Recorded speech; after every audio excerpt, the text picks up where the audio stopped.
Everyone welcome back to my channel ಅಮ್ಮನ ಸವಿರುಚಿ. ಇವಾಗ ನಾನು ತೋರಿಸ್ತಾ ಇದ್ದೀನಿ ಸಿಹಿ ಪೊಂಗಲು. ಹೆಸರು ಬೇಳೆ ಇಲ್ದಿರ ಈಸಿಯಾಗಿ ಯಾವ ಥರ ಮಾಡ್ಬೋದು ಅಂತ ತೋರಿಸ್ಕೊಡ್ತೀನಿ. ಈಗ ಅದಕ್ಕೆ ಮೆಜರ್ಮೆಂಟ್ ಎಷ್ಟೆಷ್ಟು ಬೇಕು ಅಂತ ಹೇಳ್ತೀನಿ. ಫಸ್ಟ್ 1 ಕಪ್ ಅಕ್ಕಿ, 1.5 ಕಪ್ ಬೆಲ್ಲ, 1 ಕಪ್ ಹಾಲು, ದ್ರಾಕ್ಷಿ ಗೋಡಂಬಿ ಸ್ವಲ್ಪ, ಏಲಕ್ಕಿ 4 ಪುಡಿ ಮಾಡಿ ಇಟ್ಕೊಂಡಿದ್ದೀನಿ, ತುಪ್ಪ 4 ಟೇಬಲ್ ಸ್ಪೂನ್ ತೊಗೊಂಡಿದ್ದೀನಿ, ನೀರು ಅದಕ್ಕೆ 1 ಕಪ್ ಹಾಲು ಹಾಕಿದ್ರೆ 2 ಕಪ್ಪು ನೀರು ಹಾಕ್ಕೊಬೇಕು. ಮಾಡೋದು ಹೇಗೆ ಅಂತ ತೋರಿಸ್ಕೊಡ್ತೀನಿ. ಆ ಮೆಜರಿಂಗ್ ಕಪ್ಪಲ್ಲೇ 2 ಕಪ್ ನೀರು ಆಗಲೇ ಹಾಕಿಟ್ಟಿದ್ದೀನಿ. ಸ್ಟವ್ ಆನ್ ಮಾಡ್ತಾಯಿದ್ದೀನಿ. ಸ್ಟವ್ ಆನ್ ಆಗಿದೆ. ಈಗ ನೀರು ಬಿಸಿ ಆಗಬೇಕು. ನೀರು ಜೊತೆಲೇ ಹಾಲು ಹಾಕ್ಬಿಡ್ತೀನಿ.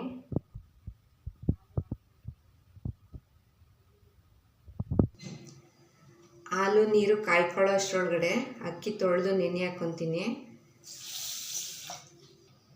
ಬೆಲ್ಲನೂ ಕರಗಿಸ್ಕೊತೀನಿ. ಕಸ ಎಲ್ಲ ಇದ್ದರೆ ಸೋಸ್ಕೊಬೋದು. ಅರ್ಧ ಕಪ್ ನೀರು ಹಾಕಿ ಬಿಸಿ ಮಾಡ್ಕೊತೀನಿ. ಕುದೀತಾ ಇದೆ. ಅಕ್ಕಿ ಹಾಕ್ಕೊತೀನಿ. ಇದು 20 ನಿಮಿಷ ಬೇಯಬೇಕು. ಅಕ್ಕಿ ಹಾಕಿದ್ಮೇಲೆ ಫುಲ್ ಉರಿ ಸಣ್ಣ ಮಾಡಿ ಇಟ್ಕೋಬೇಕು. 20 ನಿಮಿಷ ಬೇಯಬೇಕು ಅನ್ನ ಆಗೋದಕ್ಕೆ. 20 ನಿಮಿಷ ಆಯಿತು. ಅನ್ನ ಆಗಿರುತ್ತೆ ನೋಡಿ, ಫುಲ್ ಆಗಿದೆ. ಆವಾಗಲೇ ಬೆಲ್ಲದ ನೀರು ಕರಗಿಸ್ಕೊಂಡಿದ್ನಲ್ಲ, ಈಗ ಸೋಸ್ತಾ ಇದ್ದೀನಿ. ಕಸ ಇರುತ್ತೆ, ಕಬ್ಬಂದು ನಾರೆಲ್ಲ ಇರುತ್ತೆ, ಅದಕ್ಕೇ ಜೊತೆ ಕಲ್ಲು ಇರುತ್ತೆ. ಕಲ್ಲಿದೆ ನೋಡಿ, ಇದರಲ್ಲಿ ಸೋಸ್ಕೊಂಡಿದ್ದೀನಿ. ಇದು ತಿರುಗಿಸ್ಬೇಕು. ಒಂದು 5 ನಿಮಿಷ ಅನ್ನಕ್ಕೆ ಚೆನ್ನಾಗಿ ಮಿಕ್ಸ್ ಆಗಬೇಕು ಬೆಲ್ಲದ ರಸ. ಆಮೇಲಿಂದ ಏಲಕ್ಕಿ ಪುಡಿ ಹಾಕ್ತೀನಿ.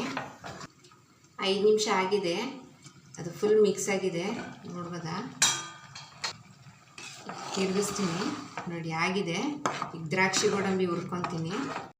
ತುಪ್ಪದಲ್ಲಿ ಈಗ ದ್ರಾಕ್ಷಿ ಗೋಡಂಬಿ 2 ಈ ಥರ ಫ್ರೈ ಮಾಡ್ಕೊಬೇಕು. ದ್ರಾಕ್ಷಿ ಗೋಡಂಬಿ ಫ್ರೈ ಮಾಡ್ಕೊಂಡಿರೋದು ಹಾಕ್ಕೊತಾ ಇದ್ದೀನಿ. ಲಾಸ್ಟಲ್ಲಿ ಏಲಕ್ಕಿ ಪುಡಿ ಹಾಕ್ತಾಯಿದ್ದೀನಿ. 4 ಕುಟ್ಟಿ ಇಟ್ಕೊಂಡಿದ್ನಲ್ಲ, ಅದು ಚೆನ್ನಾಗಿ ಮಿಕ್ಸ್ ಮಾಡ್ಕೊಬೇಕು.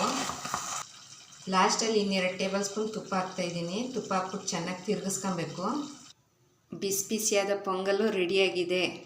ನೀವು ಟ್ರೈ ಮಾಡಿ, ಹೇಗಿದೆ ಅಂತ ಕಾಮೆಂಟ್ ಮಾಡಿ, ಲೈಕ್ ಮಾಡಿ, ಶೇರ್ ಮಾಡಿ, ಚಾನಲ್ಗೆ ಸಬ್ಸ್ಕ್ರೈಬ್ ಆಗಿ.